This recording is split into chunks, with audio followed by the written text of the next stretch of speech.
Nursing foundation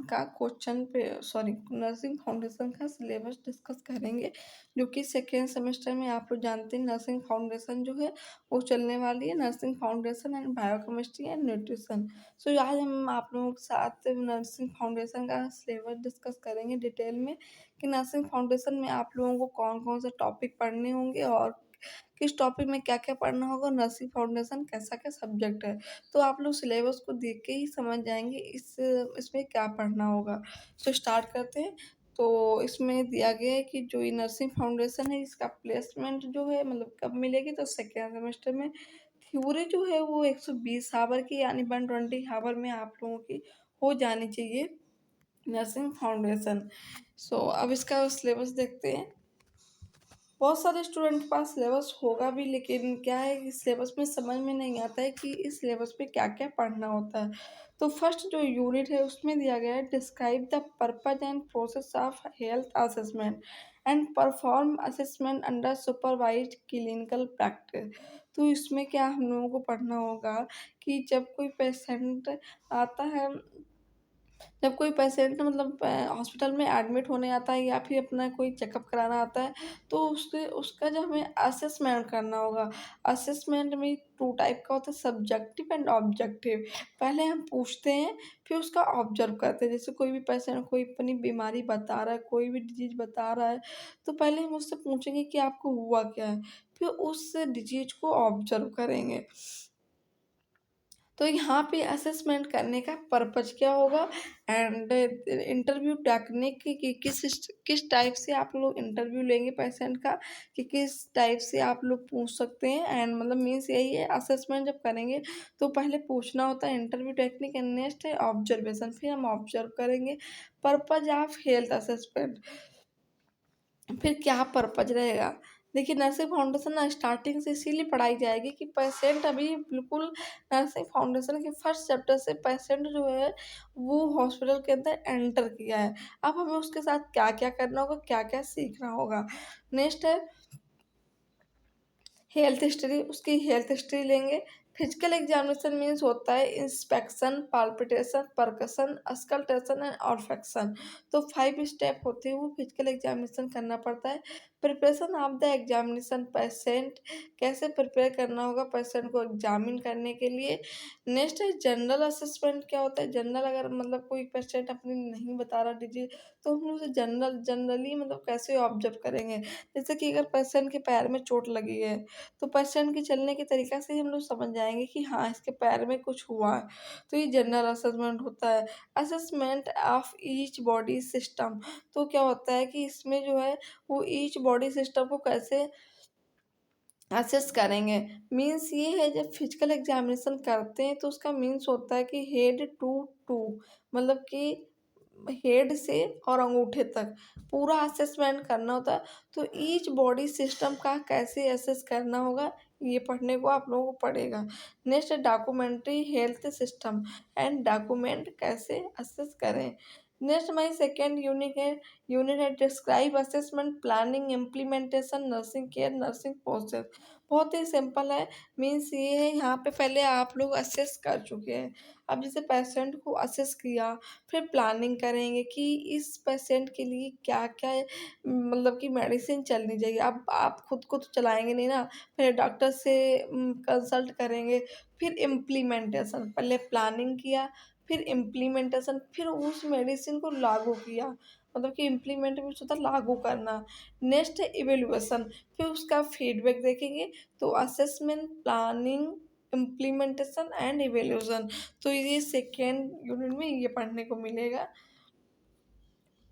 next हमारी unit है identify and meet the nutritional need of patient. अब हमने पेशेंट को असेस भी कर लिया है, प्लानिंग भी कर ली है, उसकी दवाइयाँ भी चला दी हैं, उसका फीडबैक ले लिया है।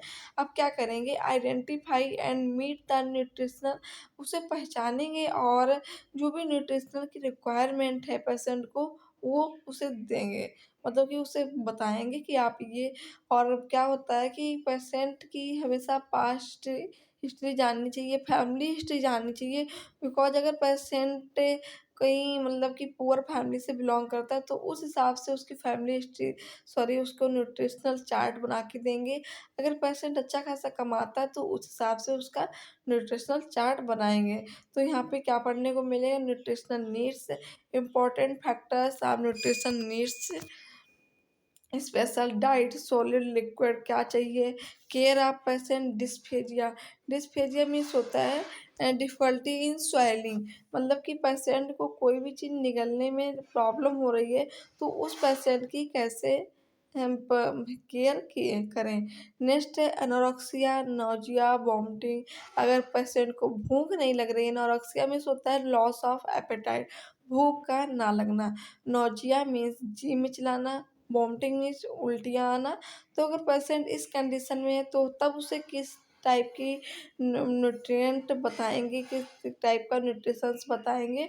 Meeting nutritional needs, principle, equipment, procedure, indication सब देखेंगे क्या-क्या प्रिंसिपल्स हैं एंड ओरली देंगे। सो यहाँ पे आप लोगों को न्यूट्रिशनल के बारे में पढ़ना होगा। नेक्स्ट है यूनिट नंबर 5 में पढ़ना होगा identify and meet the hygienic needs of patient.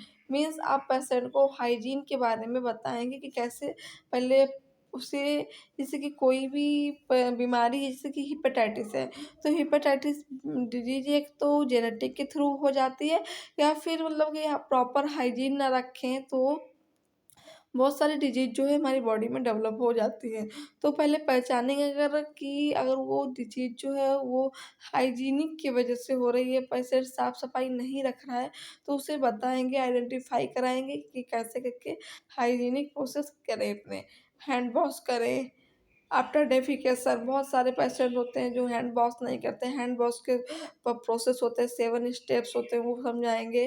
Factor influencing the hygiene practice, hygienic care, indication क्या-क्या हाइजीन केयर करेंगे तो उसके क्या-क्या इंडि यूजेस होंगे, पर्पज़ क्या होंगे, तो ये सब करना होगा। ओरल केयर भी मतलब कि अगर mouth care means mouth care. अगर आप ओरल केयर नहीं करते हैं तो इसमें गम्स डिसऑर्डर हो जाते हैं। Care of eyes, ears, nose including associative device, contact lens, dentures, hearing aid, तो ये सब देखेंगे, सब इसमें हाइजीनिक पे ध्यान रखेंगे। पूरी बॉडी का कोई भी पार्ट अफेक्ट हो रहा है तो उसमें हाइजीन का अगर कोई वो है इशू तो हमें हाइजीन पे ध्यान देना होगा। नेक्स्ट है हमारी unit number 5 identify and meet the elimination of the needs of patient. तो इसमें क्या है, पेशेंट को एलिमिनेट जो नीड्स होंगी, urine elimination, review the physiology of urine elimination, composition and characteristic of the urination. तो यूरिन के बारे में बताएंगे एंड फैक्टर्स, यूरिनेशन यूरिनेशन पे कौन कौन से फैक्टर्स इन्फ्लुएंस करते हैं, alteration in the urine elimination, providing urinal bed pan, मतलब कि ऐसा हम लोग उसे यूरिनल बेड पेन प्रोवाइड करेंगे। केयर ऑफ पेशेंट विद, तो यही सब है। ब्लैडर इरिगेशन, अगर पेशेंट को यूरिन करने में डिफ़िकल्टी हो रही है तो हम कैथेटर भी प्रोवाइड करेंगे। तो पेशेंट को बस एक तरीके से हमारी तरफ से मतलब as a nursing student, as a nursing professor means है कि पेशेंट को फुल केयर प्रोवाइड करना। देख लीजिए यहाँ पे नेमाज, अगर पेशेंट को यहाँ पे फैकल्टी बाउल एलिमिनेशन, अगर पेशेंट को बाउल करने में डेफिकेशन करने में प्रॉब्लम हो रही है तो एनिमा प्रोवाइड करेंगे। सपोजिटरीज, बाउल वॉश, तो ये सब प्रोवाइड करेंगे। नेक्स्ट हमारी यूनिट नंबर 6 है explain the various types of the specimen, identify the values of test, develop skills and specimen collecting, handling and transport. कि कोई भी चीज़ है स्पेसिमेन, जैसे कि कोई भी स्पेसिमेन में होता है सैंपल का जो बचता है वो स्पेसिमेन अगर कोई है तो उसे कैसे कलेक्ट करें, हैंडलिंग कैसे करें और कैसे पहुंचाएं, एक मतलब one place to another place पे कैसे ट्रांसपोर्ट करना है। तो कंप्लीट ब्लड काउंट, अगर डायग्नोज करना है पेशेंट के अंदर कोई ब्लड की कमी लग रहा है तो डायग्नोज टेस्टिंग करनी चाहिए। Phases of the diagnostic testing, pre test, intra test, post. अगर पेशेंट सर्जरी करा रहा है तो पहले उसका प्री टेस्ट देखना होगा, intra post. In common investigation of the clinical implication, तो उसका सीबीसी करना होगा, serum electrolytes and LFT, lipid lipoprotein profile, ये सब देखना होगा। नेक्स्ट है 7 है assess patient for oxygenation needs, promote oxygenation and provide care during oxygen therapy. अगर ऑक्सीजनेशन नीड्स है तो ऑक्सीजन थेरेपी प्रोवाइड करेंगे। यूनिट नंबर 7 में यही देखने को मिलेगा, अगर पेशेंट कैसे कोई रेस्पिरेटरी प्रॉब्लम है, कार्डियो रेस्पिरेटरी, तो उसमें क्या करना होगा, कैसे करके सीपीआर भी देना होगा, कैसे करके अगर पेशेंट नहीं मतलब सर्वाइव कर पा रहा है तो उसे हम लोग ऑक्सीजनेशन मतलब कि ऑक्सीजन सिलेंडर से ऑक्सीजन भी प्रोवाइड करनी होगी, सक्शनिंग करनी होगी और टाइम टू टाइम एग्जामिन भी करना करते रहना चाहिए। नेक्स्ट है यूनिट नंबर 8 में है describe the fluid electrolyte balance. अगर पेशेंट सब चीज़ से सही है, ऑक्सीजन और ऑक्सीजन सब सही है, तो यहाँ पे fluid electrolyte and acid balance को करना होगा मेंटेन। डिस्टरबेंस इन फ्लूइड वॉल्यूम, अगर पेशेंट का फ्लूइड वॉल्यूम डिस्टरबेंस है, मीन्स है फ्लूइड ओवरलोड हो रहा है, इडेमा हो रहा है बॉडी में, इडेमा मीन्स है स्वेलिंग हो रही है, हाइपोवोलेमिया हो रहा है, डिहाइड्रेशन हो रहा है, तो पेशेंट को हम लोग आईवी फ्लूइड थेरेपी प्रोवाइड करेंगे। इलेक्ट्रोलाइट्स इम्बैलेंस अगर है तो बैलेंस करेंगे ये। नेक्स्ट यूनिट नंबर 6 है unit number so next sorry unit number 9 है next explain the principal routes of administration of the medication. ये बहुत ही इंपॉर्टेंट यूनिट है जो आप लोगों को इससे ध्यान से पढ़ना होगा। इस यूनिट से बहुत कुछ पढ़ने को मिलेगा कि पेशेंट मतलब कि कैसे कैसे रूट, जैसे कि इंजेक्शन जो लगाते हैं उसके कौन कौन से रूट्स होते हैं, IM, IB, SC। सो ये जो रूट्स होते हैं ID, इंटरडर्मल, इंट्रावीनस, इंट्रामस्कुलर, तो इस रूट्स पे कैसे एडमिनिस्टर करना होगा मेडिकेशन।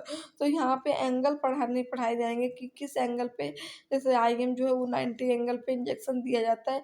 तो इसे अगर आप ध्यान से यूनिट को पढ़ेंगे तो बहुत ही हेल्प होगी आप लोगों को, मतलब कि आगे क्लिनिकल के लिए। नेक्स्ट है calculate conversion of drug dosages with in and between of the measurement.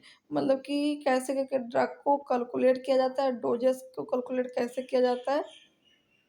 Next है administer oral and topical medication and document accurately under supervision. तो एडमिनिस्टर कैसे कराएंगे oral and topical medication. Topical means होता है जो skin पे medication लगाई जाती है, जैसे कि कोई भी ट्यूब ट्यूब वगैरह है तो उसे हम टॉपिकल मेडिकेशन भी बोल सकते हैं। नेक्स्ट है यूनिट नंबर 10 है provide care to patient with altered functioning of the sense organ. Patient को प्रोवाइड करेंगे, अगर कोई भी पेशेंट का सेंस ऑर्गन प्रॉपर तरीके से मतलब कि अनकॉन्शियस है तो उसे अल्टर्ड करेंगे फंक्शंस करा के, कैसे भी कराए लेकिन उसे कोई भी सेंस ऑर्गन है तो उसे अल्टर्ड करेंगे।